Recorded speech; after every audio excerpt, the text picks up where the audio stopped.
welcome to Audio Addiction. We have Paulo with us for the second time. They can say their names and what they do in the band. My name's Blake, I'm the drummer. Andy, vocals and guitar. Taylor, do guitar. Awesome, guys. So last time I had Andy on solo, so obviously you have two new members. Andy, how did you guys facilitate that? How has that been going? And are you guys maybe in the writing process now? Yeah, dude. So I think last time I mentioned I got a song produced called Mountain and I had a couple more made that are now on the EP that we have out and available.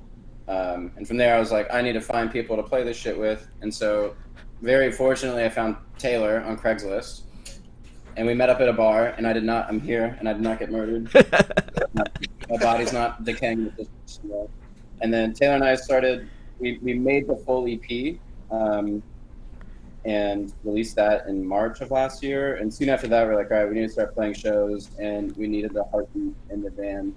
So that's when we reached back out to the internet and found Blake. And again, fortunately did not get murdered or end up in a ditch. So Blake came on through a recommendation of actually now a band friend. Yeah, right. Friend from work and mutual friend sent me to their post on Reddit. Yeah, so like what I heard. It's been producing, dude. The internet's been working out, fortunately. And we're in the middle of the writing process. We're working on a new song. We just released a cover to keep people entertained. Bare Your Head by Seosin, produced by this dude. And we're working on a new song, and we're hoping to get some more in the hopper here soon. That's awesome. And do you guys kind of pull from the same background as Andy, or do you guys kind of who are some of the people that influenced you? Because obviously Andy and I had spoke about it the last time, but who are some of the artists that you were influenced by early on, and maybe currently? You want to go first? Sure. We're pretty similar from what I can tell.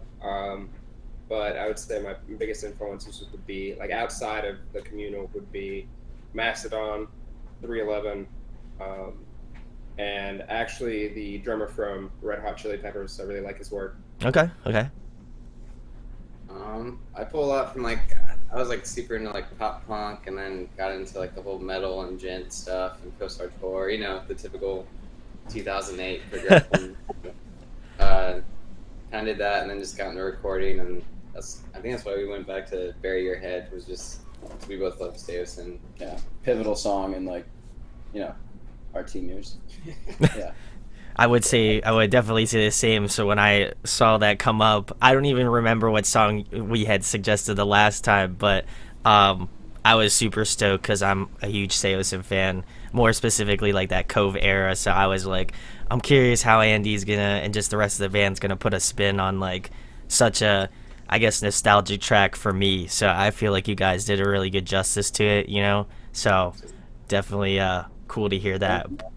But we have some fun questions, Andy. I gotta ask them. What are some of your guilty pleasure bands that you gotta jam that most people might not be necessarily a fan of? I'd go early A Day to Earth now. Probably A Day to Remember's Homesick. It's that'd probably be the biggest guilty pleasure. It's actually when I really brought on the double kick and started emulating that. So definitely that. Dude, Gaga. Almost. I listen to a lot of R&B, so it's It's gross, dude. I don't know. I like light in candles in my room. And yeah. bump it up. The lights are dim and shit. Yeah. Dude, so Gallant. So good. He is good, yeah. Yeah, Galan's good. I'll give you that. Yeah, we saw him at South by. He was awesome. Freaking crazy though. Oh yeah, and Tenacious D. Yeah. Yeah. I can put down with Tenacious D. What about you, Andy? Dude, I low key like Hotline Bling by Drake. What? Whatever, it bumps. And then we've been. It's really only me pushing it in the band right now. We're playing a South by show, and I want to come out to a cover of Kendrick Lamar's "Humble." to get like people hyped. And I fucking that whole album, Damn, is a great album. Yeah. So there's no guilty pleasure about it. I rep that album. Awesome, awesome. Well, as you mentioned earlier, you guys have an EP out. What is one of your favorite tracks to like listen to that's on the record, and one that you like to play live? I'd say play. It would be Into the World live. I get to chop out, but it's like fairly in my not super difficult but still challenging range. And then just listening to probably the song that I tried out with the band for. Hear the Wind Sing? Yeah, Hear the Wind Sing. That's the one like I probably had 100, probably like 99% of the listens on Spotify that month. Just like drilling it before I got in. But yeah, definitely that's my favorite banger from the EP. Yeah, got like 40 cents from that. Thank you. In royalties. I think on both sides it's Hear the Wind Sing for me. One, because that's the easiest song for me to play because I sing over it and I fuck up less. And yeah, I feel like the whole band too, like now we've kind of rearranged our set list where that's the last song, and I feel like we kind of all coalesce there and it goes really smoothly. And then just audibly too, that's my favorite song. I don't know. I get really weird about the whole listening thing because I mixed it and I just listen back and I hear all the things that I wish I would have changed. And so, the whole like perfectionist thing, but it's probably Hear the Wind Sing for listening. And then play wise, it's kind of like a tie between that one and probably What I So Fear and Into the World, because they're just like, they're solos. And so it's always the most fun part of it. Awesome. I don't know. Awesome. All right, guys. Another fun question. Keeping it music related. Who have you been jamming? Who's on your Spotify? Who have you been listening to lately? Let's keep up the counterclockwise thing. Let's see. Jamming lately. I've been kind of going back to some older post-hardcore Okay. stuff just to try to get into the new Bavarian Head mindset. I don't want to play like exactly what they played, so I've been getting a lot of pretty much classic post-hardcore stuff, just like the albums that or the playlist that Spotify put together. Let's see, man. For me, I think last time we talked about, I still don't know the name of the genre, and I'm gonna speak it that way. But, no, of like the dark trap, lo-fi hip hop beats. There you go. Lo-fi. Yeah, well, it's like, but it's not quite lo-fi. It's just like dark trap. That YouTube Beats. stream that you always jump on? No, it's like there's like Clement and Alex and just these weird people. Lo-fi chill beats. They probably all started on SoundCloud. Yeah. Sure.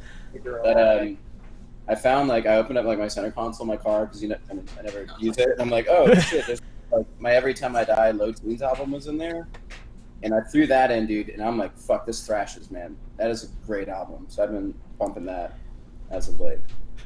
So Emarosa just put out that album, Beach Club.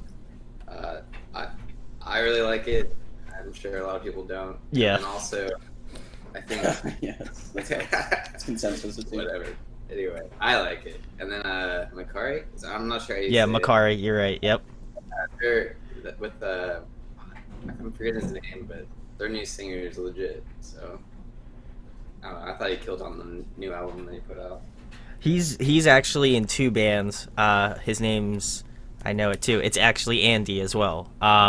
He's there you go. It is Andy. It's you. You had no idea. But he's actually in two bands, Wanderer and Makari, and that was actually Hyperreal was like one of my favorites from like last year as just a record. Dude. So love that one.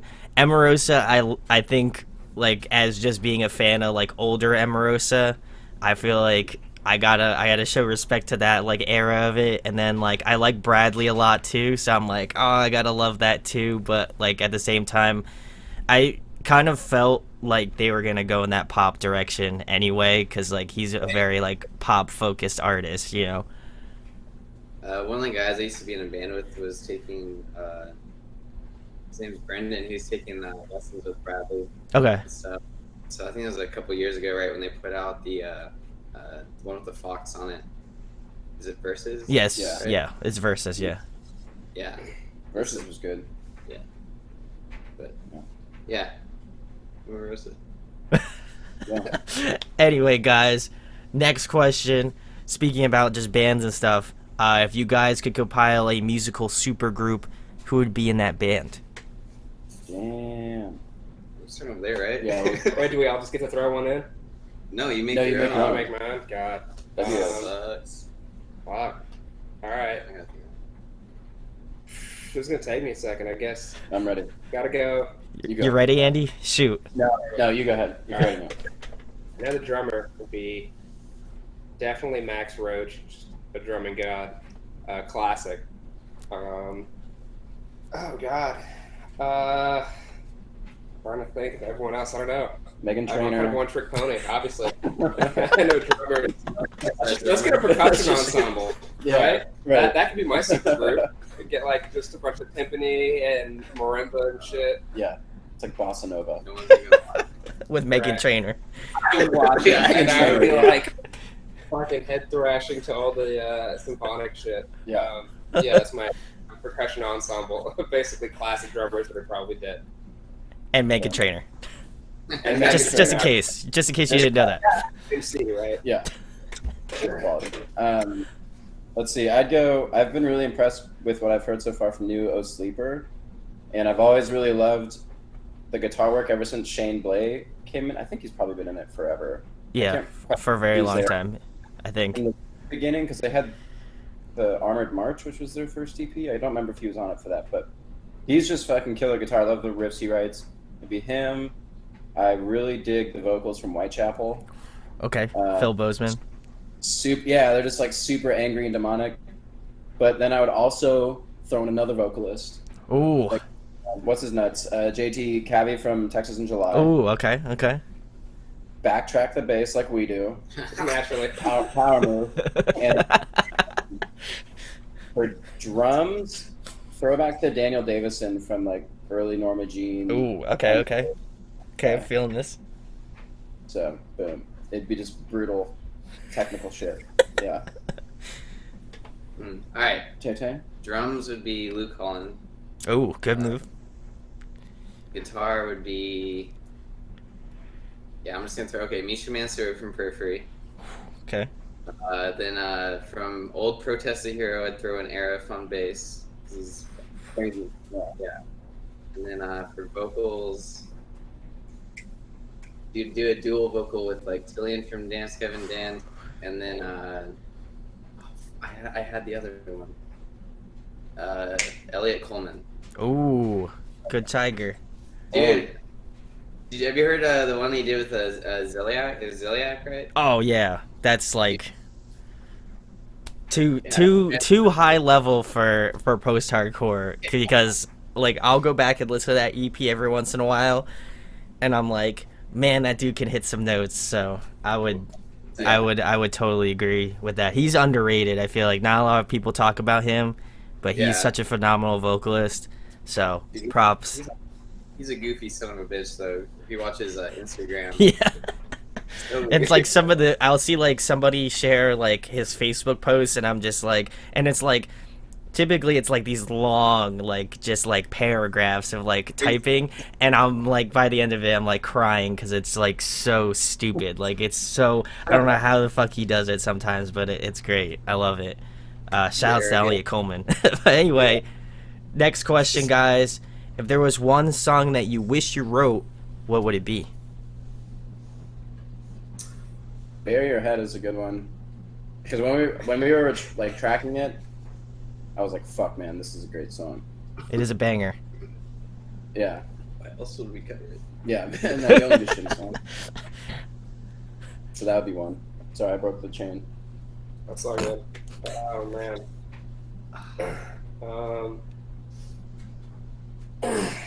It's 2112 Overture by Rush. It's a masterpiece. 20 minutes.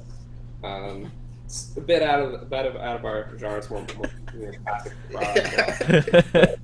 Go with it. Yeah, any song. Dude, I can't think of. Is it Hotline Bling? That one. I thought you were gonna say that, Andy. Honestly, I thought you were gonna be like, "Yeah, Hotline Bling. That's my shit." God's Yeah. plan, get that money. Yeah, I think their royalties would be making on that. I got cheddar. Should I just go for one of those? Yeah, dude. Just yeah. A ton of money. Dude, thank you next. Let's just do it. Ugh. Yeah, fuck it. Thank you next. Of course. Who's Making in- that money. Who's in that? Ariana Grande. Oh, god damn it.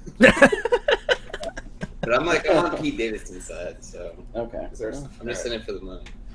Awesome. Yeah. Wow. All That's right, what we're just gonna cut that one clip out, and he's just like, "I'm here for the money." That's Please use that quote. Don't chop it up. I won't. Anyway, guys, I have some like this or that sort of questions, so I figure I'd pick your brain on them. If there's one, just pick one of those two. I give you the answer. So, first one, ironically enough, Circa Survive or Seosin. Damn. I gotta go Circa. I'm gonna say Circus Survive. Ooh. I'm Letting Go. Is so goddamn. I love that album. Yeah, it's incredible. I'm gonna do Seosin. Ooh, that's the move. Yeah. That's the move. Next question, My Chemical Romance or The Used? My Chemical Romance, probably. I was never really into either too much, but I'd have to say The Used. Okay. I'd go used to. Ooh, interesting. All right. CD or vinyl? Ooh. Well, CD just has the utility, right? Like, I can't make a girl like a vinyl mixtape. So, just on practical utility, I gotta You go could with CD. for a shit ton of money. Yeah, you could. Andy's right. All out, So, be like, yo, check It's it just out. $300. Be like, here you Right. go. Here's my Yeah. vinyl mixtape to you. That's right. You're never Good gonna luck listen. playing it. That's who it is. Even though we got vinyls made for the EP, I would go, yeah, just utility. If I can't jam it in my car, dude, it's like. No Yeah, but no one uses CDs anymore. one uses vinyl. Yeah, but I don't, That's the part of the cuteness I'm of gonna it. go vinyl. I got a friend who makes like those actual cassette tapes for his Yeah. band and like actually sells them at shows still. Apparently, there's a market for it. So, There is. I believe so. Vinyl. Yeah. all right. It is nice that on vinyl that like the artwork is way bigger. Yeah. That's that's my favorite. Yeah, and you get the art. Like, Yeah. it's an experience. It's Right? huge, You get yeah. a better idea of what the artist intended, which I really like. I love vinyl. Yeah. I gotta go CD. CD. I agree. I agree with the utility aspect of a CD. I've literally tons and tons of CDs behind me, but I also have been just collecting vinyl because I love like that aesthetic of having like a vinyl. Yeah. So I don't know. That's tough, but I would have thrown digital in the mix at some point. Okay. But what'd you ask, Andy? Sorry, I sent you an album, right, or an EP? Vinyl? No. All right, I'm gonna send you one, dude. I've got one. You don't have. I'll send you one now. I'll just buy it. I don't care. Anyway, next question, guys. Another one: live or studio version? Interesting.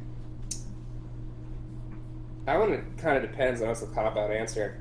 But there's some groups that sound way better in the studio, and some groups that bring an energy that you don't get on the record, that you get to experience live, that I really love. So I gotta cop out and say both.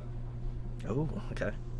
Yeah, it's tough. I saw a local Austin artist last night named Bayonne, and like if you listen to the studio mix, it's like it's like a good song and cool, and nothing too complicated is going on. But then when you watch him live, he's like looping all of this shit in front of you, and That's cool. yeah, it's really rad. So it's like it's way more of an experience to watch it live.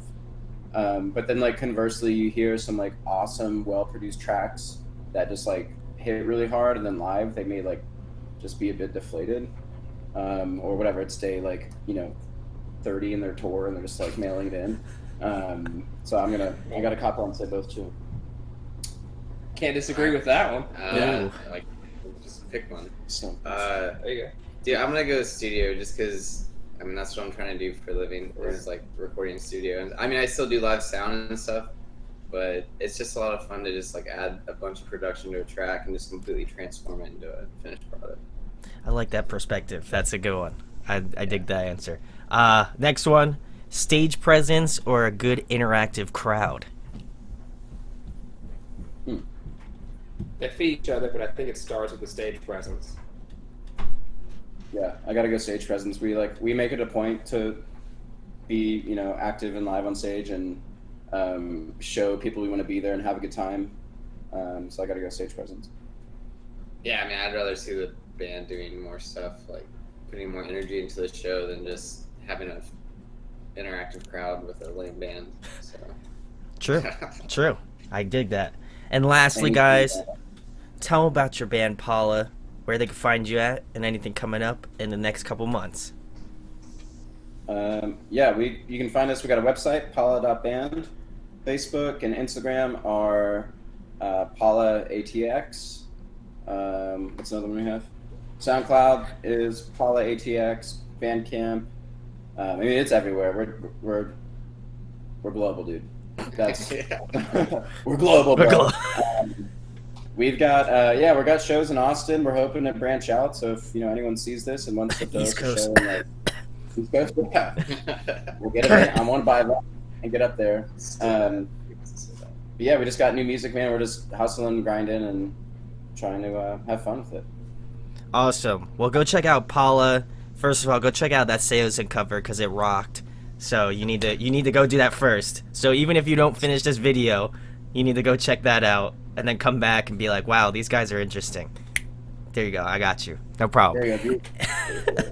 Go check out their music. Seriously, really good stuff. It was a pleasure having Andy on the last time, and I always like when bands come back and kind of get a different perspective, and obviously having new members is always cool too. So definitely check the links in the description and find out about their band. If you live in Texas, please go out and see them, because I unfortunately live in New Jersey, so I won't be able to see them unless I fly out to Texas, which might happen. I don't know. Something will get something to happen. But definitely go check out their music, and if you like them, please book them in a city near you, because that would be dope, and I'm sure they'd appreciate it. And if you enjoyed this interview, like it, share it, subscribe, the usual. And thanks, of course, to Paula for coming on. Thank you, man. Always a pleasure. Hey guys, hope you enjoyed the video. Thanks for watching. Of course, if you enjoy what we do, make sure to go check out the other series we do. We do album reviews, we do band interviews, and we do live videos, so definitely go check that out. Hit that subscribe button. It really helps our channel, helps us grow. Make sure to hit that like button as well. Go follow us on social media. That's all down below. We try to keep that as updated as possible. We also made a new website where we'll be posting photos of upcoming concerts and stuff like that, which you can go check out at audioaddictionmedia.com, and come get your fix with us, guys. Talk to you later. Deuces.